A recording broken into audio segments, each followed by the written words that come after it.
cover the science behind why you only need to lift 2 times a week to maximize your physique and your strength. We're also going to cover, if we have time, some of the science behind the habits that I have you guys doing. And then after that, someone who joined the Zoom is going to win a free prize of your choice from the list of prizes that we have. And you guys saw those. Those are pretty cool prizes. And then just if you guys have any questions or need any help with the challenge, we'll cover that towards the end. Does that sound good, guys? Okay, awesome. So let me, and by the way, if Facebook is watching and you guys have any questions, just type it in the chat, and I will get to those soon. So let me share my screen. I have a little presentation for you guys. Okay, can you guys see my screen? I can't see you guys right now, so if someone can unmute themselves and let me know. Yeah, I can see it. Awesome. Okay, so we're going to be covering the science behind why you only need to lift 2 times a week to maximize your physique and strength. Now, when I say science, don't let that discourage you and think like, oh, this is going to be boring. It's not going to be boring. It's going to be interesting and fascinating.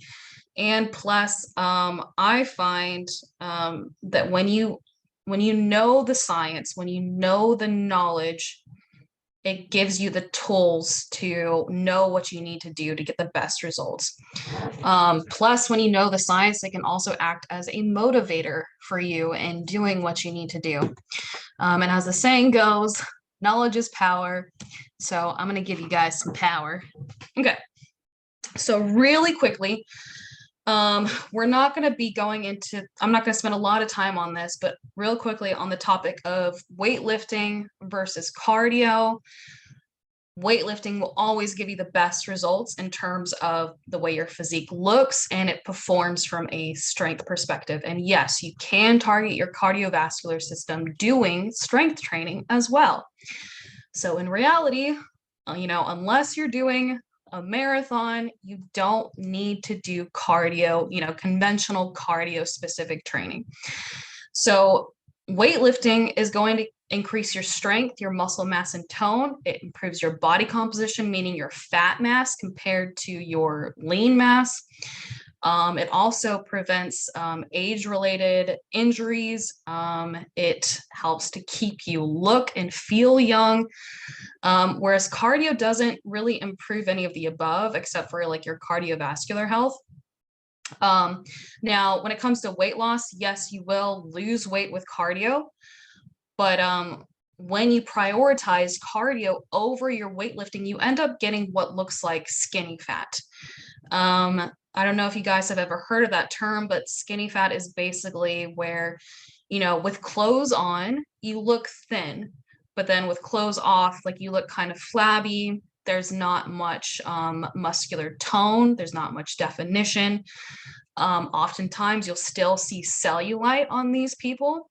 That is what skinny fat looks like.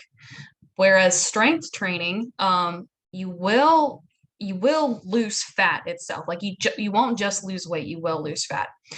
Also, on the topic of calories burned, yes, you can burn more calories during the activity of cardio, but weight training has a special feature, like, it's called EPOC, which is basically where your body burns more calories after the stimuli of strength training compared to cardio. And this, in weightlifting, this can happen up to 24 to 48 hours.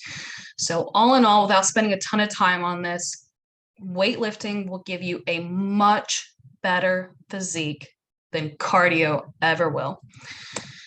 Okay, so now so I know that it can seem controversial to say like you only need to lift 2 times a week to maximize your gains, but there really is science behind this. So most people, they do what I like to call conventional training.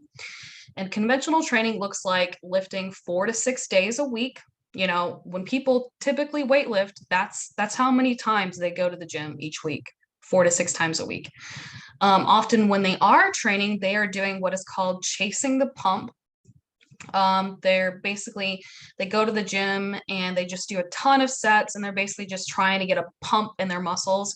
A pump is like, you know, extra blood flow to the muscle that in the immediate session can make your muscles look bigger, but they only look bigger because there's more blood in the muscle in that moment. You don't, by the way, you don't need a pump to build muscle. They also do a lot of fluff, what I like to call fluff volume. Fluff meaning unnecessary volume.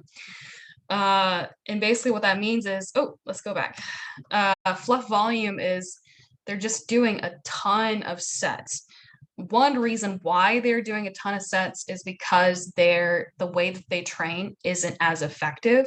So to get the same effects as lifting efficiently in, like, you know, what I'm going to show you guys pretty soon, they do have to do more volume to get the same results.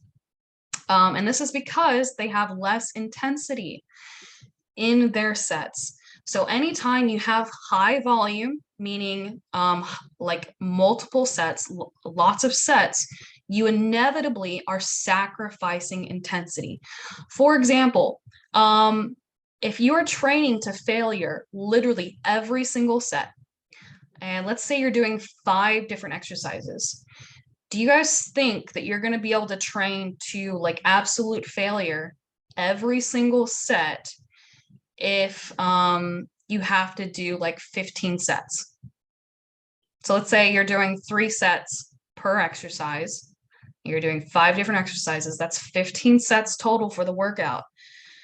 Like, how long do you think you're going to last doing that, training to failure? You're not. Come the 7th or 8th set, you're going to hit this wall where you literally cannot push yourself any harder. And basically what from then on, what you end up creating is systemic fatigue, which is where basically like all this fatigue like accumulates throughout your entire body, all your muscles, your central nervous system, and you've hit a wall. You can't do any more work in any effective or stimulating way.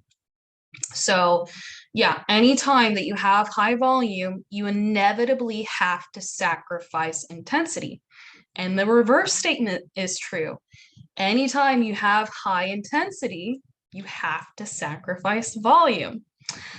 So conventional training is also inefficient. It basically wastes unnecessary energy and time. When you compare set to set in high intensity training versus high volume training, when you compare set to set, there is less stimuli to your central nervous system in a high volume program. And there's also less stimuli to your muscles, again, when you compare set to set. Now, when I say when you compare set to set, what I mean by that is, and we're going to cover this more when we get to the science part. Basically, when it comes to it, high intensity training, lifting only 2 times a week, is in most scenarios is just as effective as high volume training, lifting 4 to 6 times a week. So think of, like, you know, Arnold Schwarzenegger, who lifted 6 times a week in his professional bodybuilding career. It's just as effective as that for some people. Now, when I say for some people, there a lot of times you can get better results when you lift only 2 times a week. And in those scenarios, that a lot of times that'll apply to people who are called hard gainers, meaning, you know, they're doing everything right. They're training hard. They're, you know, they're doing the conventional workouts. They're training like Arnold Schwarzenegger did, whatever. But they're not building muscle mass and strength. Like, they still look skinny. They still look small. Those are hard gainers. And more often than not, there are a lot of people out there who are technically hard gainers. So in that scenario, yes, they will get better results lifting more effectively and efficiently, lifting 2 times a week, like what I teach in my program, and as the science is going to cover. So that's what I mean when I compare, like when you compare set to set and high intensity versus high volume, et cetera, et cetera. Okay, cool. So how do you tell your body to grow and get stronger? One is progressive overload. Progressive overload is basically, in layman's terms, it's getting stronger in some form or another.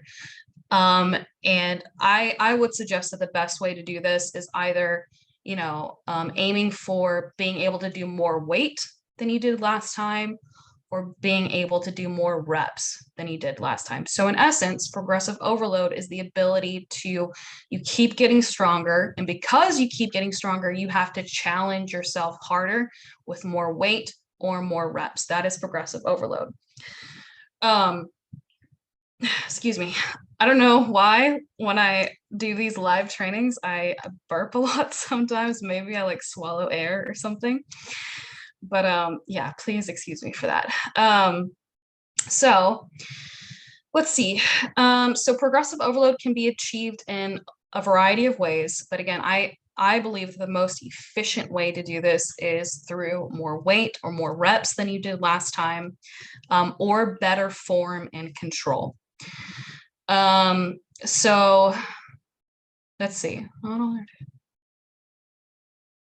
Okay, I think I covered that pretty well.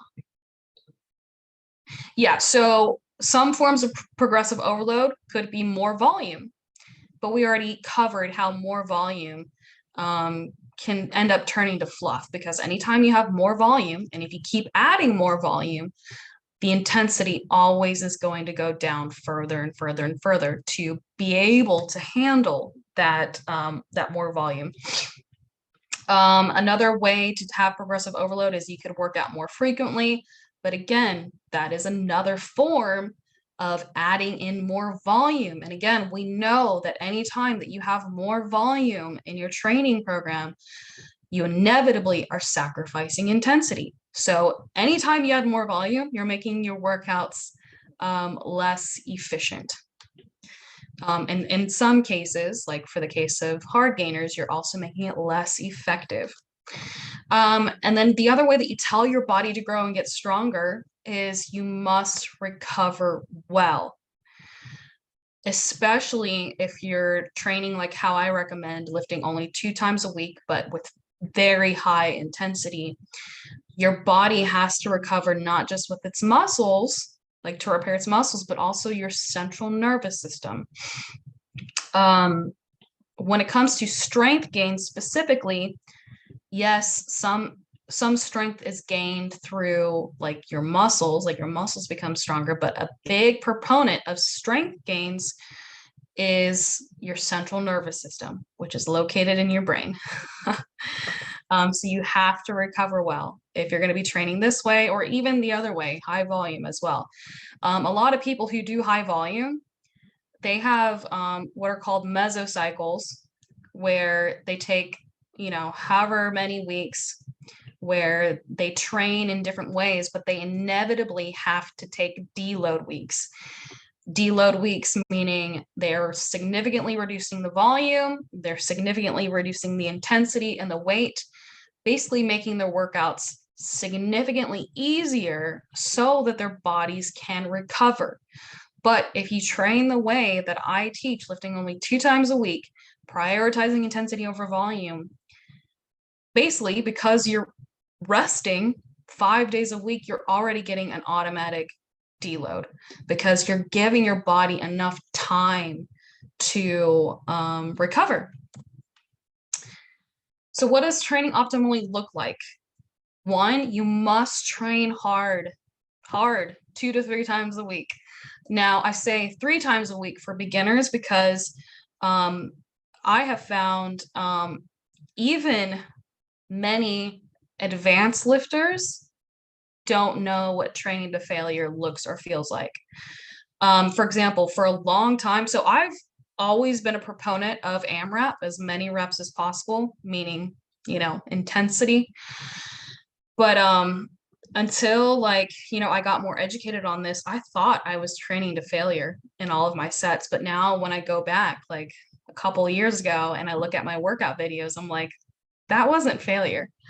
And at that point, I had already been lifting for a few years. So yeah, especially beginners, but even there are quite a bit of advanced lifters out there who don't know what training to failure looks or feels like.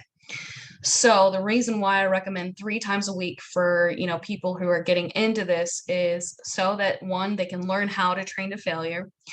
And two, so that they get more practice with one, the form, getting the proper form down. And because you don't currently know how to train to failure, you will get slightly better results by that extra day every week, because it's extra practice, it's extra stimulation.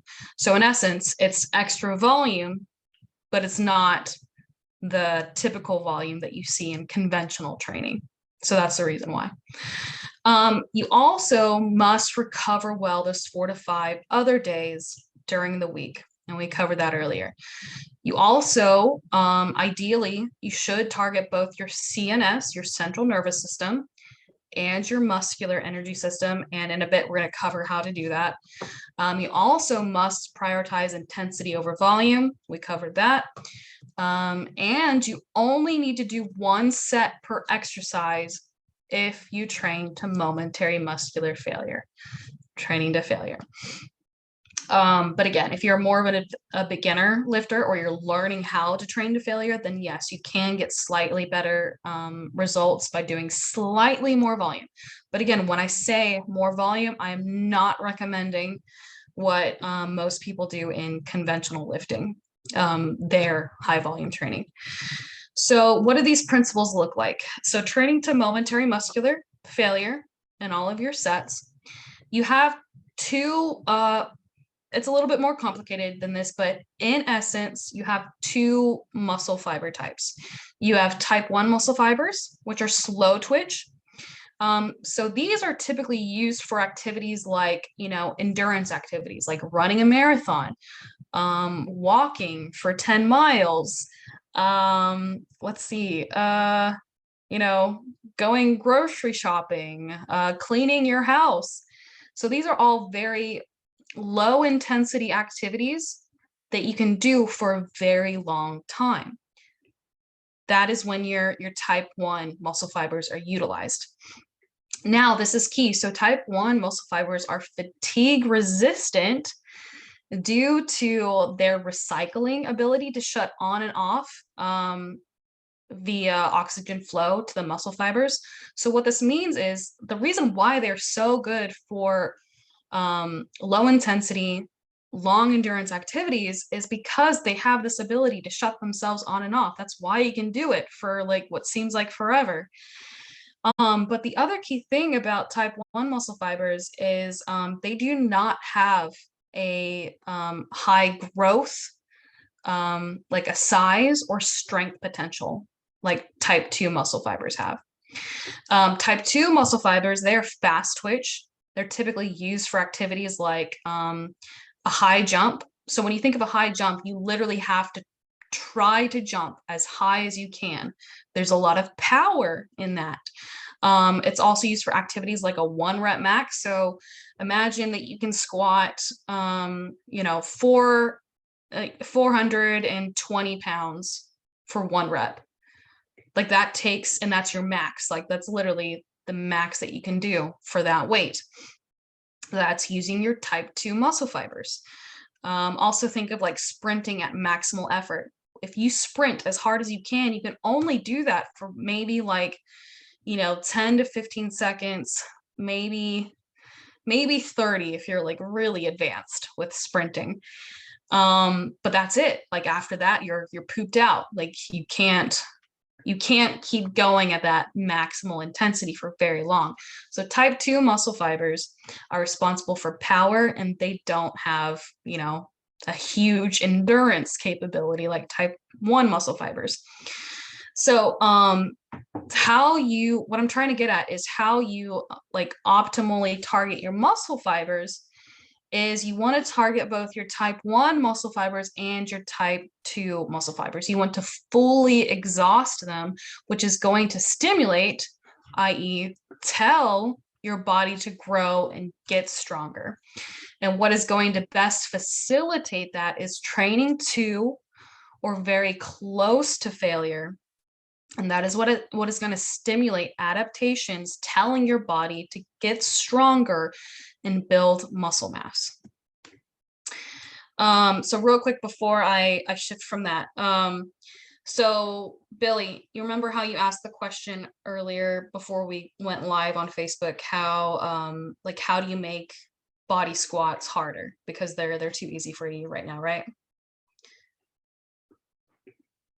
Yes, ma'am. Okay. So, and you know how I said you basically slow down the movement. You can make it harder. You can make squats harder for yourself if you slow it down. Typically, when people lift, they do like a 1-1 cadence. 1 second down, 1 second up. So if you want to make squats or any other activity harder, you can slow it down to like a 3-3 cadence, 5-5 cadence, even as slow as a 7-7 cadence, meaning like, you know, if you do the 5-5 cadence, then it's 5 seconds down, 5 seconds up. What happens when you do that is you are going to first target your type 1 muscle fibers, your slow twitch. At the beginning of the set, those are going to kick in. But if you keep going and you don't allow rest between your reps, so what I mean by that is most people when they lift, they'll like take 1 second down, 1 second up, and then they'll rest for a couple seconds. You know, the weight is still on their shoulders if they're doing squats, but they'll have like breathers where they take a couple of breaths and then they squat again, 1 second up, 1 second down. They'll take a breather, you know, a couple breaths, and then they'll go again. So remember how type 1 muscle fibers have a recycling ability. If you keep constant tension on your muscles throughout that entire set, one, you're going to fully fatigue your type 1 muscle fibers.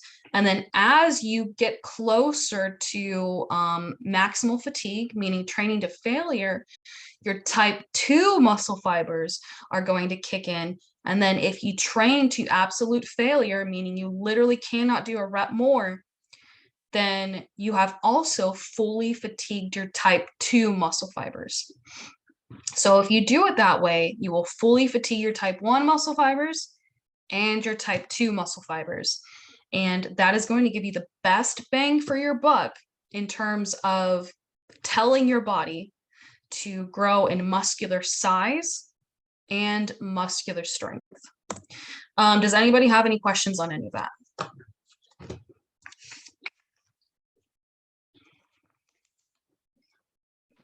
Okay, I don't think anybody has any questions.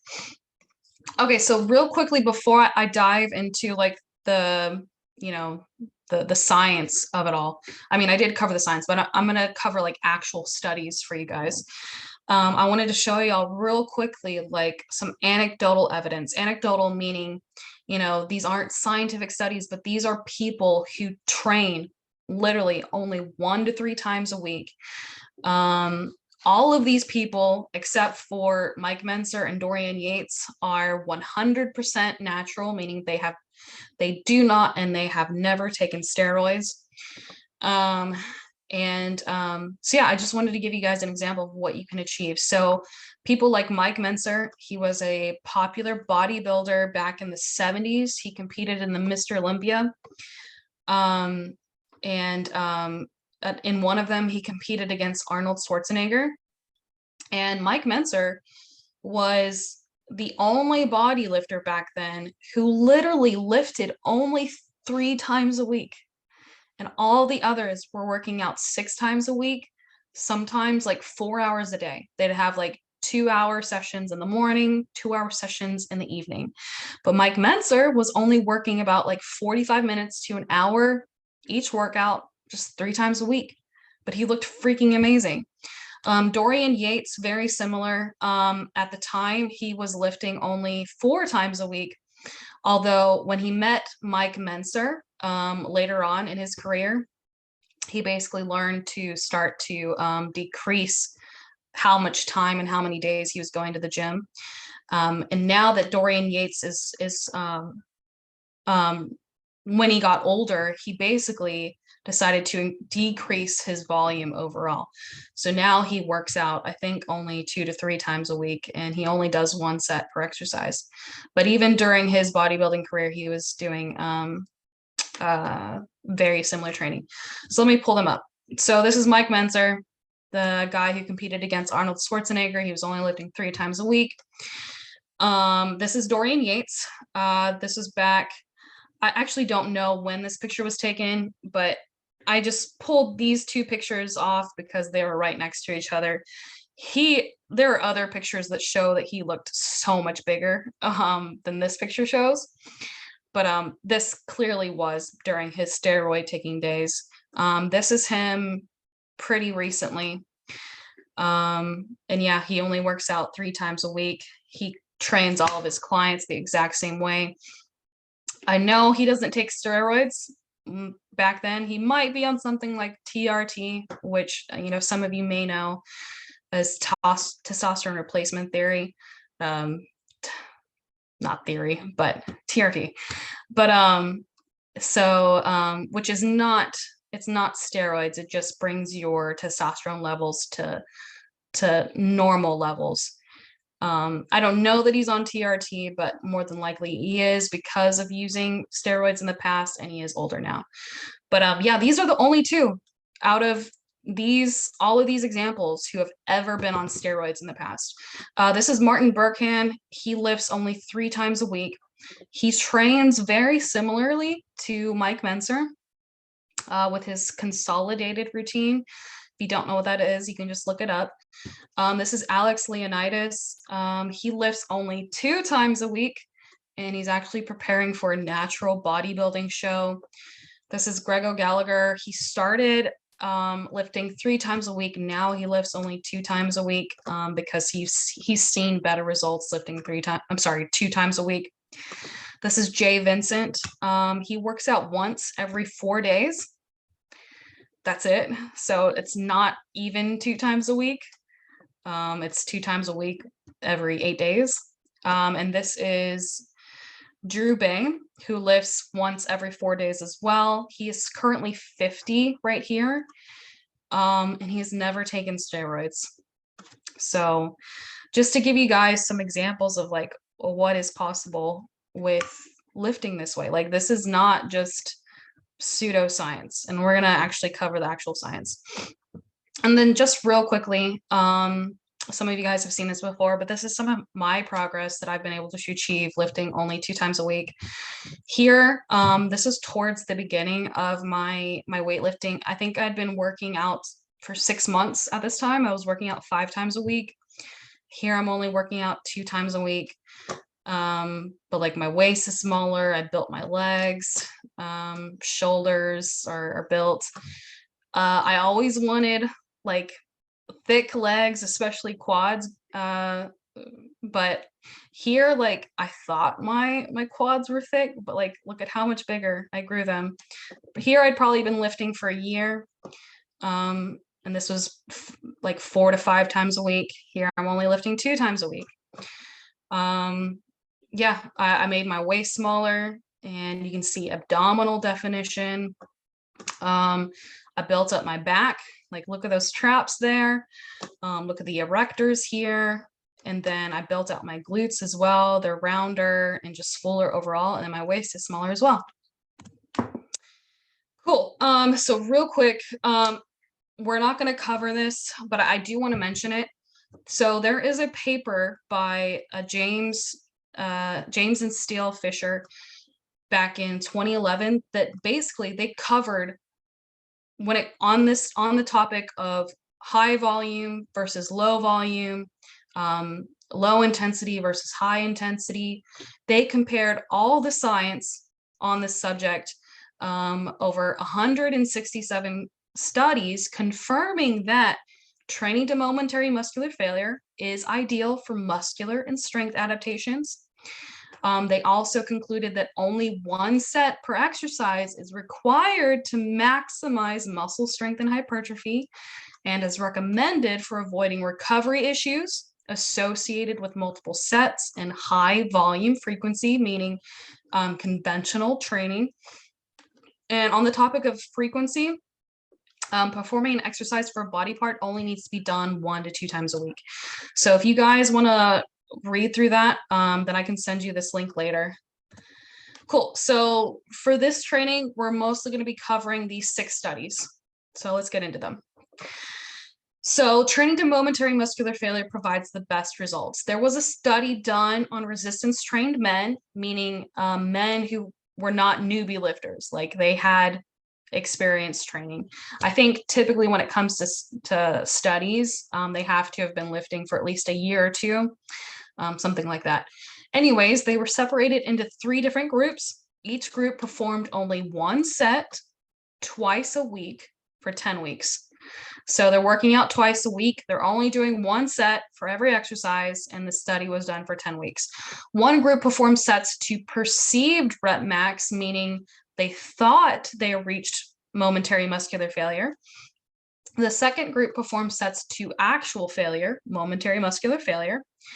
And the third group performed sets in rest pause style, meaning typically rest pause is like, so say you're squatting 225 pounds, you do as many reps as you think that you can, you rack the weight, maybe take a few breathers, like maybe 5 or 6 breaths, then you put the weight on your shoulders again and you go again. That's rest pause style. At the end, the perceived rep max group, meaning the people who thought they were training to failure, didn't improve in any way. So remember that. But the other 2 did, particularly the momentary muscular failure group, who outshined both groups in strength gains, muscle gains, and fat loss. So they built muscle, they built strength, and they lost fat. So basically, training sets to momentary muscular failure provides the best results, even better than the rest pause style group. And momentary muscular failure also outshined even the rest pause style, in indicating that constant time under load provides better results than taking breathers between reps. So Billy, you know how I was saying about in the example of body weight squats, like slowing it down, keeping constant tension, meaning not taking breaths between your reps, like, resting between your reps. That's what that means. So keeping constant tension on your muscles, not resting, like the rest pause style group, will provide the best muscle strength and fat loss gains. Does anybody have any questions on that? Yeah, so when you're saying, so let's just use my example of the three sets of 5 to 8 body weight squats. So we're going slower, keeping tension. We get through the 5 to 8. How long of a break do you take in between? You take a deep breath and then go into your next set. So you're doing simultaneously? So that's different. You can and you should rest between your different sets. Okay. But when you're doing your actual set, you should keep doing it until you reach momentary muscular failure. What's your rest between sets? There are studies that show that resting at least 3 minutes between your sets does provide better hypertrophy, meaning muscle gains. Really? Yeah. So, and the theory is that because you rest longer, your central nervous system is more prepared to do more work, so it can move more weight.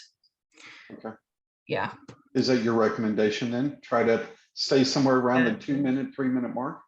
Yeah, absolutely. Yeah, I typically rest at least 2 to 3 minutes.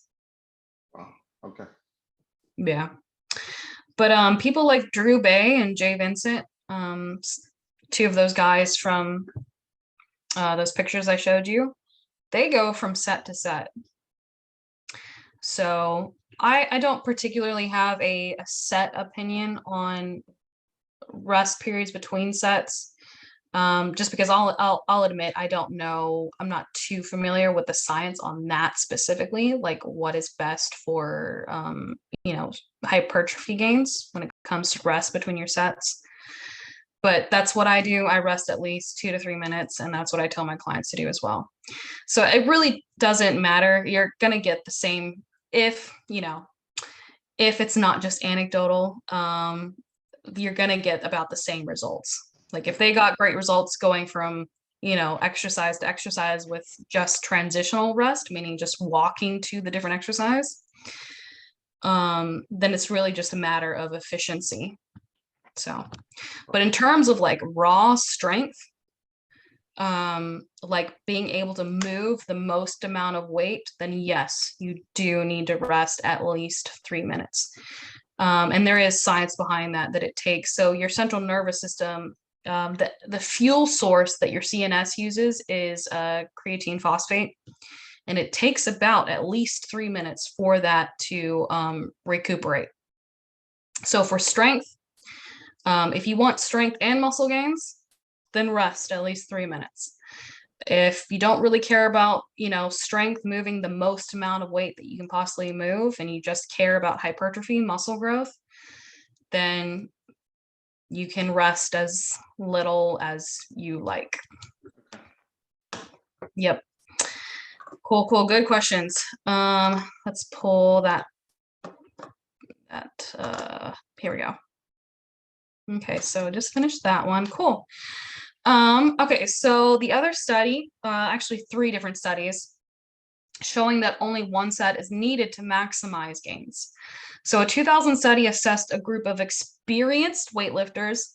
Now this is important because as some of you may or may not know, if you're a newbie lifter, a beginner lifter, you can have very fast gains like your first 6 to 12 months of lifting, because it's just a totally new stimulus. So when you're a beginner, you can have what are called newbie gains. You gain muscle really quickly and you gain strength very quickly. So these studies are important in the fact that they covered experienced weightlifters. So it's not just a I don't know how to word what I'm trying to say, but I hope you guys get what I'm trying to say. So the whole group for 1 year performed a whole body workout routine 3 days a week, performing only 1 set per exercise. So so they did 9 exercises total. So that's 9 sets total per workout. After that year, they split the group into 2 groups. One group remained in the original routine, so they're still only doing 9 exercises, 9 sets total. And the other group increased the sets from 1 sets to 3 sets per exercise. So they're now doing 18 total sets per workout. So much higher volume. At the end of the 13-week study, both groups increased their strength, muscle size, and muscular endurance, but there was no or negligible differences in improvements in any of those areas comparing the 1 set group to the 3 set group. You can also see this in a 1996 study, proving this on untrained individuals, so newbie lifters as well. So this basically, it's showing that only 1 set is needed for both newbie lifters and experienced lifters. And then there's also another study here that also proves at different volume levels, comparing 3 sets to 6 sets to 12 sets, that there are no notable gains performing more sets than 3 sets. So basically that study showed that, if they did 6 sets or 12 sets, there was no difference compared to just doing 3 sets. So basically what all of these studies are showing is that there's no need, there's no extra benefit to doing high volume training. Again, if you're training to or close to momentary muscular failure. So why waste your time if you get the same results with less volume and less activity? There's no point. And in fact, you end up wasting time if you decide to do higher volume training.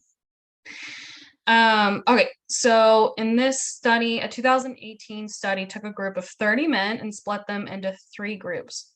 All 3 groups performed one side of their body, one leg, and one arm at 20% of their rep max. So what that means is they're basically doing very, very light weight. Group 1 performed the other side of their limbs at 40% of their 1 rep max. Group 2 performed the other side of their limbs at 60% of their 1 rep max, and group 3 performed the other side of their limbs at 80% of their 1 rep max. So for those of you who don't know what these percentages means, the higher the number of the percentage, the heavier in weight that they are going. And volume was matched for their 20% limbs in all 3 groups. So basically from side to side and group to group, they all had the exact same volume. The only difference is some were training with lighter weight and some were training with heavier weights. At the end of the 12 weeks, all groups saw an increase in muscular size and strength, but the 60% and 80% groups found the most significant increases, with 80% leading the way with strength and muscular size. So what this means is that because they were using heavier weights, like the 60 to 80%, specifically the 80% group, so even heavier weight, they were able to basically maximize their strength and muscular size. So I think that this is likely due to the fact that they are targeting both their central nervous system and their muscle fibers. Because we do know that, again, the heavier weight that you train with, you're automatically going to be using your central nervous system. Remember when I said earlier that strength gains predominantly come from your CNS?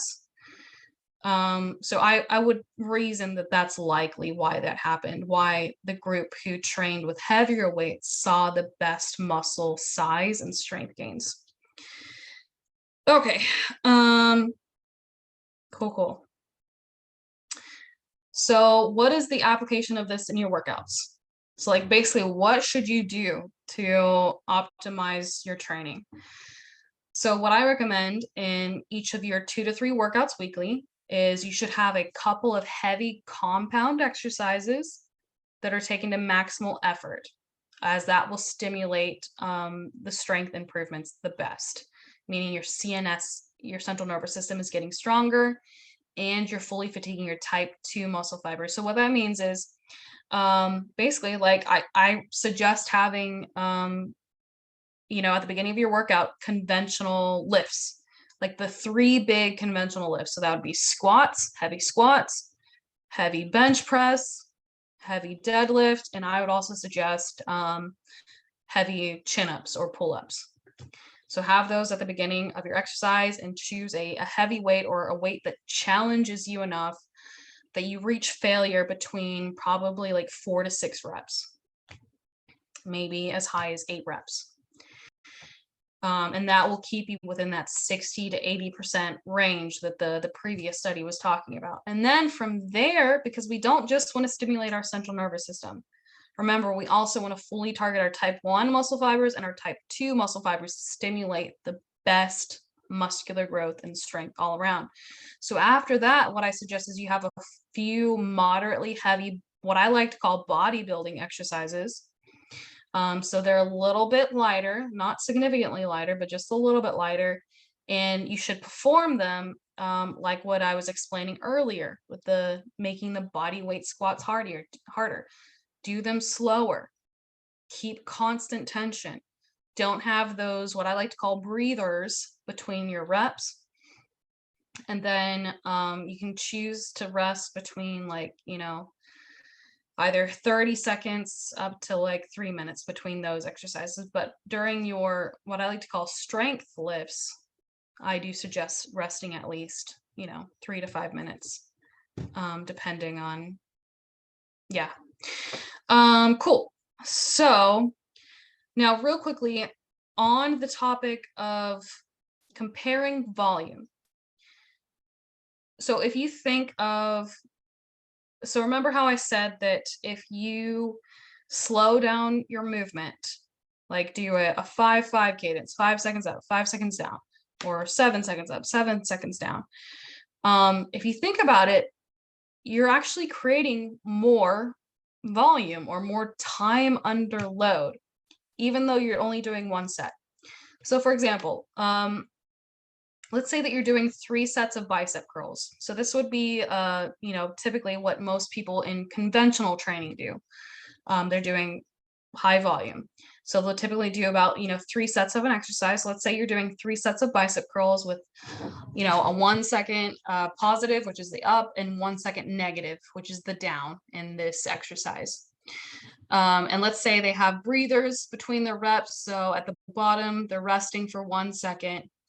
And so when you think about it, for one, articulation of like, just coming up once and then lowering it down once, that takes a total of 10 seconds. Sorry, that's wrong. Let's say they do 10 reps, that equals 30 seconds of actual time per set. So each set takes them 30 seconds, but there's only 20 seconds of actual work on that muscle per set. So if you do 3 sets of traditionally performed sets like this, then that's 60 seconds of work time on the muscles. So 90 seconds of actual time were spent in all 3 sets, but only 60 seconds of work on the muscles for all 3 of those sets. Whereas if you perform your sets like I recommend, slow and controlled, keeping constant tension, let's say you do a 3-second positive on bicep curls. So that's 1 Mississippi, 2 Mississippi, 3 Mississippi, and then a 3-second negative, 1 Mississippi, 2 Mississippi, 3 Mississippi for each rep. And let's say you did 10 reps total, then that is 60 seconds of work time. You literally just did the same amount of actual work time in that slowed down singular set as you just did in those faster sets, but doing 3 sets per exercise. Does that make sense, guys?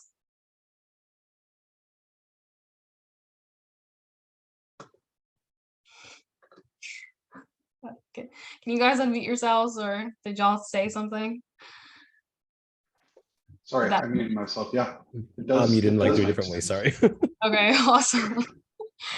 Yeah, I can't see you guys when I have the PowerPoint pulled up. Okay, so you basically, from a volume perspective, when I say volume, I mean like actual work time. You have the same amount of work time doing that one set slowed down as that, conventionally performed set, doing 3 sets per exercise.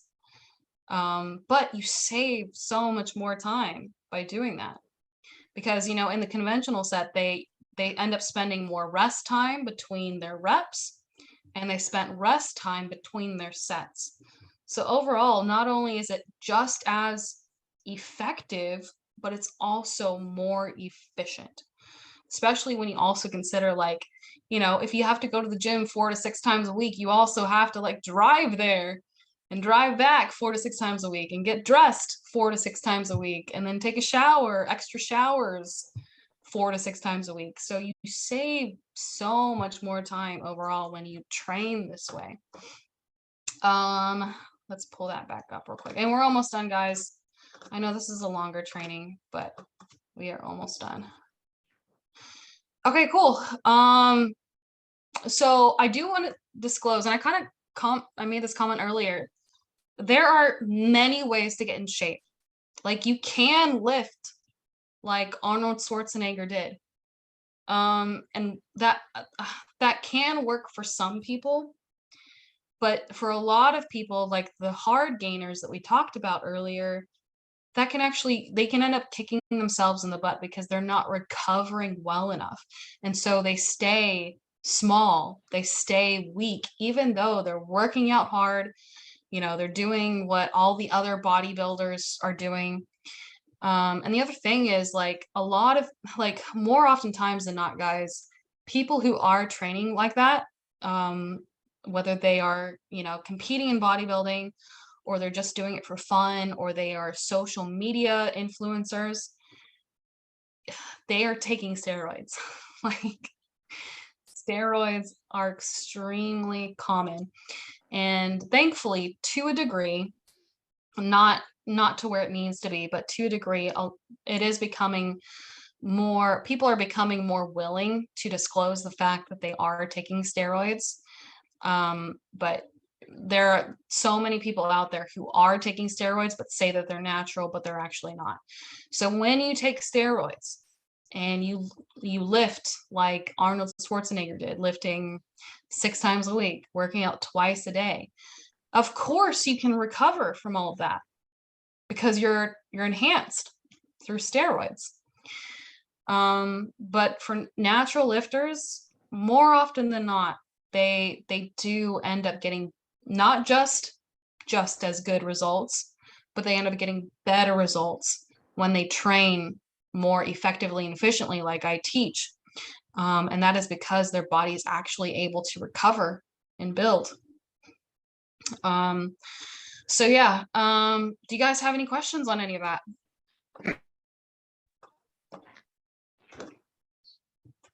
So the question I have is, do we need to work from 3 sets down to 1? Is that the ultimate goal, to increase the weight and reduce the sets we're doing? Well, okay, so you're referring to the challenge workout that I gave you guys. So if you guys were actually my clients and y'all are beginners, your workouts would look different than what I provided in the challenge. So, but yes, to answer your question, yeah, you, as a beginner, you would want to start with slightly more volume. So lifting 3 times a week instead of 2 times a week, and probably doing 2 to 3 sets per exercise, just doing about a handful of exercises. And then as you become more experienced and you learn what training to failure looks and feels like, then yes, you reduce the volume from there.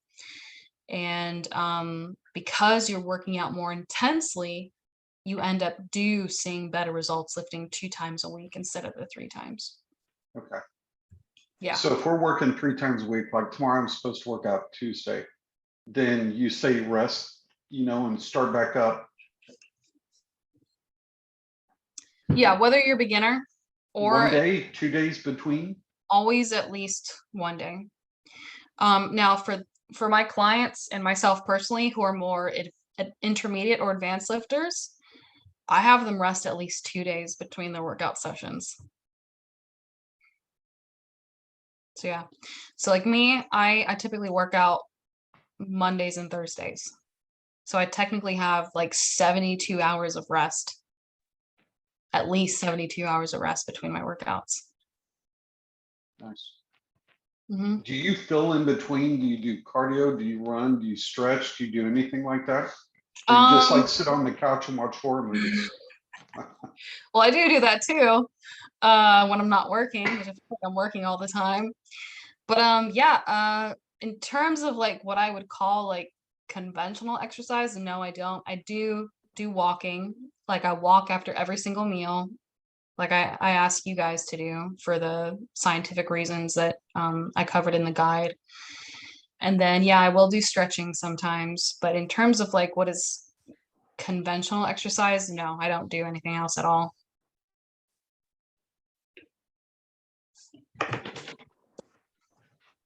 Cool. Does anybody else have any questions? Awesome. So yeah, guys, I know that was a long training. That was like an hour. But did you guys find that interesting, like educating or anything like that? Oh yeah, especially the fact that those guys who didn't train as hard, or not as hard, but as many days. Let me rephrase that. Yeah, absolutely. I recently watched a brand new interview with Dorian Yates. And it was so fascinating.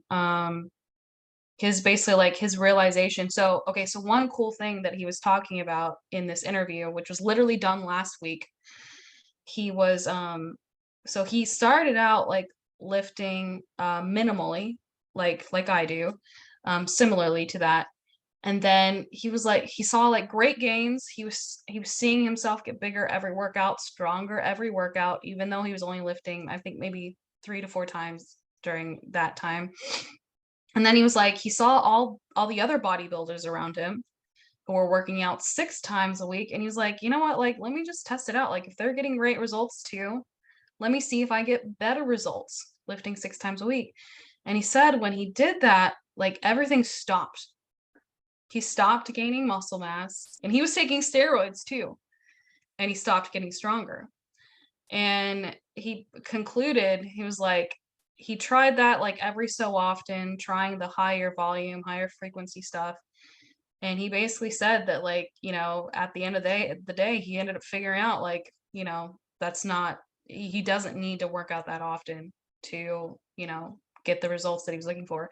And I don't know how many times he won Mr. Olympia in the 90s, but it was quite a few times. I think maybe 5, 6 times. But yeah, he was a beast.